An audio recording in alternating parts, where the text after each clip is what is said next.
Hi friends, I miss you all and I miss our classroom, but in the meantime I've set up a little classroom here at home at our calendar. I even put a picture of you guys up there. I realized that we hadn't finished reading our chapter book, Lost in a Mountain in Maine, so I wanted to record myself reading the last two chapters so you could hear me finish it. Where we left off, Don had just woken up the 8th day and he had discovered some more cabins. And when he woke up on the 8th day, he was a little bit nervous because all the days kind of have been the same. And he's in a lot of pain, he's hungry. So I want to read the last two chapters to see how Don's journey ends. Chapter 11, Soldiers in a Swamp, 8th day. When I did get on my feet, I found they were only stilts. I felt I was standing way up in the air. I didn't dare walk much for a while because I was afraid my feet would just fall apart and leave me walking on my bones. That's the feeling I had. I rubbed my feet and then put them in the cold water of the brook, and after a while, a little color came into them, and I could feel a pinch. When I could walk, I left the stream and went out into the sun, and it felt good. I looked about for some strawberries, but there weren't any. So after I warmed up a little, I went back to the stream and started down with only a drink of water for breakfast. Boy, if I'd known what was just around the bend in that stream, I wouldn't have waded into that water. I climbed up on a rock to avoid a deep trout hole, and I guess I was too weak to make it, for I found myself sliding off into the water. I tried to hold on to the rock, but it was pretty slick, and off I went, clear up to my neck. That wasn't so bad, but the water was icy cold and I was still shivery after the night. For a second, I was too surprised to move. Then I floundered around and climbed out on a sandbar on the other side of the stream. I felt something wriggling on my legs and looked down. I was covered with little black bloodsuckers. I knew them, for I had seen them before. They were all over me, and they made me so scared that I began to yell and scream and jump up and down. I've always hated things like that and can't bear to have one touch me. I guess I went wild for a moment. I scratched and tore at them. I couldn't brush them off, and I knew if I didn't, they'd swell up worse than mosquitoes. I don't know why I jumped back into the water, but I did, and I thrashed around and rubbed myself with sand, and when I came out, nearly all the bloodsuckers were gone. Maybe some scout leader can tell me why they went away in the water. There were a few left, and I picked them off as fast as I could.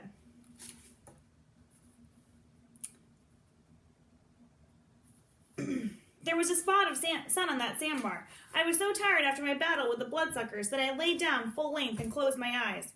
I dozed off, I guess, for I had strange dreams, none of which I can exactly remember. These dreams weren't like seeing Henry the first day. These were dreams, but I saw Henry all right, with my eyes wide open that first day. When I awoke, I felt better. I picked my way over the stones and got up on the bank. Right away, I found what looked like a trail. I followed it going very slowly. I think I was just a little crazy, for I kept looking around to see if anything was after me, and here and there I'd start to run. After running a little, I'd get out of breath, and then I'd have to stop and lean against a tree until I felt better. I was having trouble with my legs. They would shake and quiver all the time, but especially when I stood still. Boy, it's a strange feeling to have your knees quivering under you as though the bones had been taken out of them. Now and then, terrible dark feelings rushed up into my head, like the one I had before I fell asleep. I can't describe these feelings, but they were always dark and empty, but with something in them you couldn't locate, something that made your heart pound and your legs want to run. I don't know whether I ought to tell something that happened that very morning, but I guess I shall. It's all right, of course, but people who don't believe as I do may think it's all imagination. I believe in guardian angels, and on my trip through the woods, one of the things that comforted me and helped me to bring myself out to safety was this feeling that I wasn't entirely alone. In the night in those dark woods, that feeling helped me. In the daytime, when the going was awfully hard, I felt as though I had someone to lean on, and that helped too. Well, after I struck that trail and had gone along for quite a way, I tripped over a root and fell down. I was flat on my face. I couldn't get my arms under me. They were so weak at the elbows. I just lay there and waited. Suddenly I felt something take hold of me by the shoulders. Something like strong, gentle hands. And I felt myself lifted slowly until I was on my knees. I looked around, expecting to see a man. A guide, maybe. And was I surprised when I could see nothing? Not a thing. But the hands were still there, and they were lifting and lifting. I got first one foot under me, and then the other. Then I straightened up. I was stronger. I could walk. Well, I hadn't gone a half mile before I saw something hanging from a tree. I went over to it and found a gunny sack nailed to the trunk. It was old and rotten and had a hole in it, but it made me think of a sleeping bag. I took it down and threw it over my arm with my blue shirt. Boy, that bag came in handy right away. The mosquitoes flew up from the stream in clouds, and the black flies were just about as thick. I put the gunny sack over my head and peeped out through a hole. That helped keep off the bugs, but it made me stumble, and boy, every stumble hurt. It seemed as if my head would burst every time I pitched forward. I pretty nearly passed right by some old cabins because of that sack. It wouldn't have mattered anyway, because when I turned off the trail into the clearing, I knew there was nobody there. The cabin doors were falling off their hinges, and weeds were growing on the doorsteps. The roofs were caved in and green with moss. I pushed in one of the doors. The place smelled musty and damp. I went inside and put down my things and thought I'd take a rest. I stretched out on a bunk and closed my eyes. I thought, because of the roof and walls, the bugs wouldn't bother me. That's where I was wrong. They came in armies, big ones and little ones, and they lit all over me so thick I seemed to be covered with pepper. Boy, that was the worst place I was ever in. I got up as fast as I could and grabbed my things and went out. A wind was blowing across the clearing, and that scattered the bugs a little.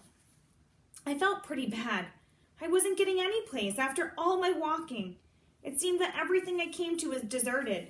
I began to wonder if I'd make it, and began to wonder, too, if people were looking for me. Why I hadn't heard a shout or the sound of a gun or seen some sign. I knew the Boy Scouts wouldn't let me die in there without hunting for me, and I wondered why I hadn't seen any of them. Boy, what funny things come into a person's head. I thought if I saw a Boy Scout, I'd ask him for a donut and a drink of milk. I thought so hard of donuts that sometimes I could smell them. I wandered around those camps for a while, looking for something to eat. I looked in all the old cans I could find. They were all empty. No use hanging around there. I got my things together and went on. After that, I lost track of what happened. I can't remember much. Things are hazy, like dreams you can't describe afterwards. It was that afternoon, I think, that I discovered part of my big toe was gone. I can remember that. I was stumbling along the trail. Now and then I was on my hands and knees. It was easier that way, when my feet got so bad that I couldn't bear my weight on them. Suddenly I looked down and thought the tip of my big toe was gone, cut right off, and the blood was coming out fast. I don't know how it happened. I never felt a thing. I must have hit a sharp rock or walked over a piece of glass in that camp. I sat down on a stump and held my toe in my hand. I held it tight to stop the flow of blood. I held it for a long time, then I got up and went on. I remember finding a hollow tree and sitting with my back in it, and my blue shirt over my legs, and the sack around my head. I got warm there, and maybe that is where I spent the night. You laugh at that, maybe, but all I can remember after that is finding myself walking close to the stream on a level place where the grass was soft. I couldn't tell whether it was another day or not, for I got all mixed up about where the sun ought to be. I remember looking at the water close to me to see which way it was flowing.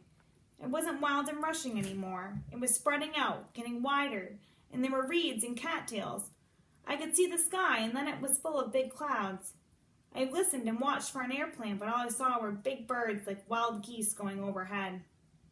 Pretty soon I stepped into some water and went up to my knees. That scared me and made me back up. I climbed onto a tree trunk and I could see a big bog full of dead trees. Each one looked like a soldier. The sun was shining on them, and some of the branches looked like silver. I had a strange feeling about those trees. They didn't want me to go that way. They were on guard there, blocking my path. They didn't want me to go on. Chapter 12, Journey's End, 9th day. Let's see if you can see that on the map. No, just a picture.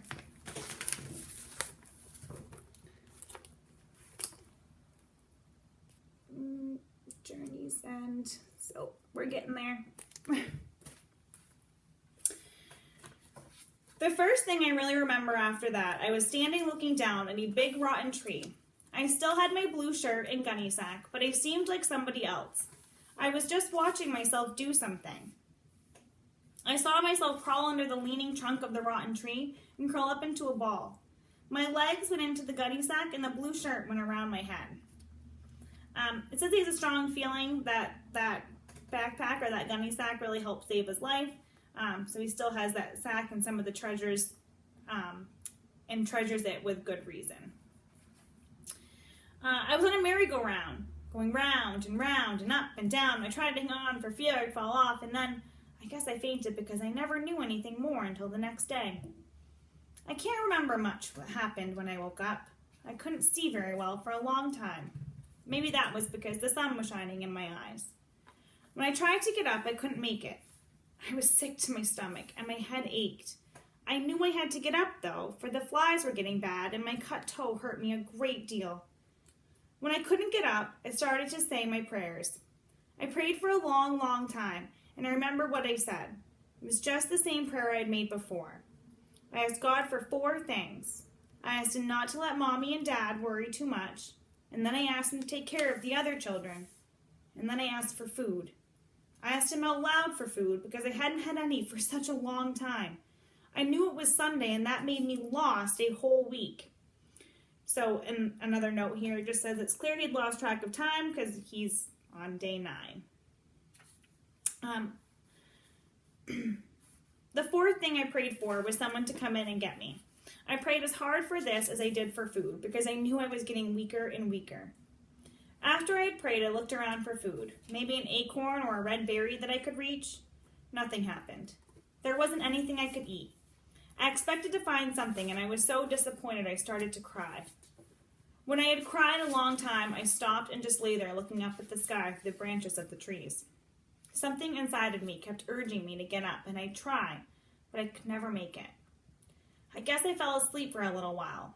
When I awoke, I felt better, and I worked until I got off my feet. I could hardly pull one foot under the other. That was at first. Later, little by little, I found I could walk easier, and pretty soon I could go right along. The worst of it was when I fell down. Then I'd lie just as I dropped for a long time. I remember I felt dazed and kept turning my head, this way and that. Then I'd get up on my knees, and pretty soon I'd get on my feet again. Every time I fell, I'd say, maybe I can't get up this time. But I'd pray a little, and then I'd get up. Praying always helped me to get up. That's the way things went for a long time. Then after I'd pulled myself through some bushes, I saw white water ahead. I mean, open water. I just stood and looked at it. I couldn't believe it because I knew if I found a pond or lake, I'd be all right. So I just stared, and pretty soon I made out a shoreline not very far away. Close to the bank floated a big log. I had to look at one thing at a time because it was hard for me to see it all. Things were hazy and I wouldn't stay still, but that log gave me new courage and steadied me a lot. It looked like part of a wharf. I had to go around a dense clump of bushes to get to it, and there, across the water, was a log cabin. So we had reached the east branch of the Penobscot River. So that's on our map. I'll show you after. When I looked across and saw that cabin, I couldn't believe it. I stood right where I was for a long time. I was afraid it was like all the other cabins I had come to. Still, it looked new and there was an open space in front of it. While I was standing there, things kept going through my mind. What if it were deserted like the rest? Well, I'd just go on. Then I wondered how I'd ever get to it.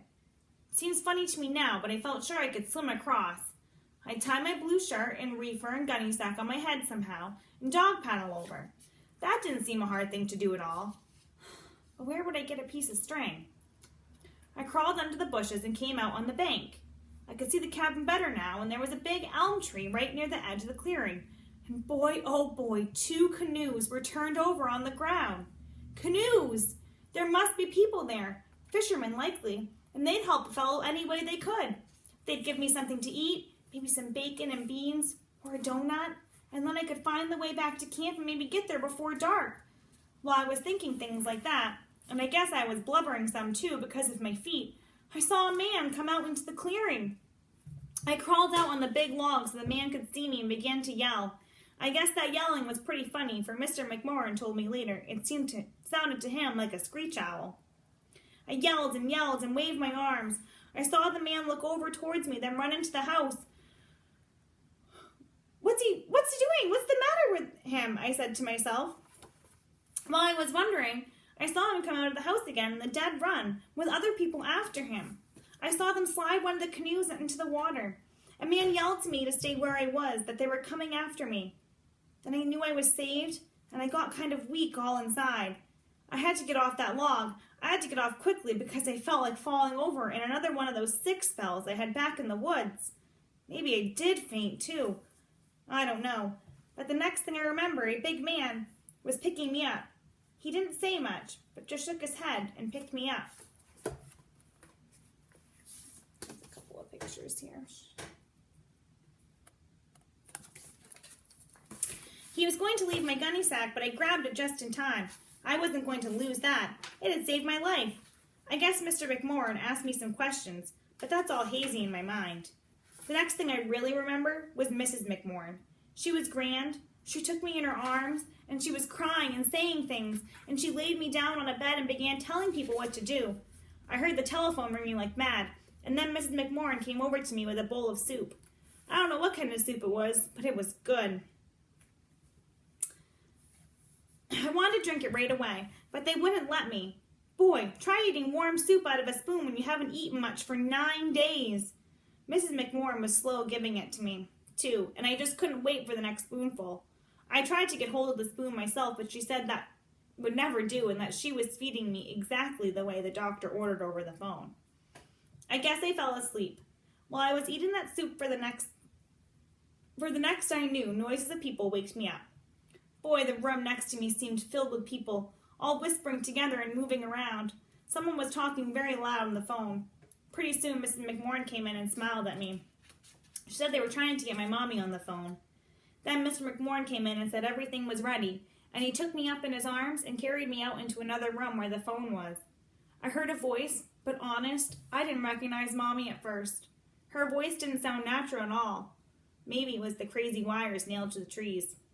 But when I really listened, I knew it was Mommy. She was crying and talking too and asking me if I were really safe, and I told her, sure I am. I'm all right. I just had a bowl of soup. Then I asked her about Dad, and she said he was right there. Boy, it was good to talk to Dad.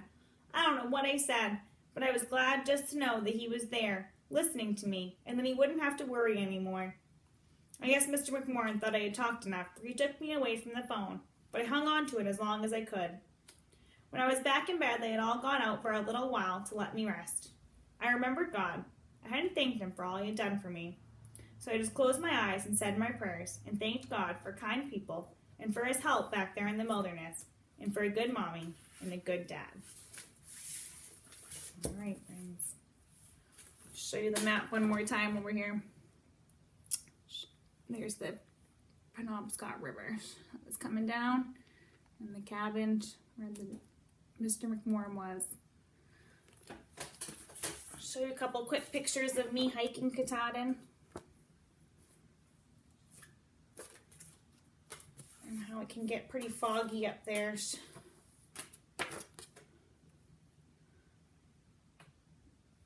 That's actually Knife's Edge, which is a pretty tricky part.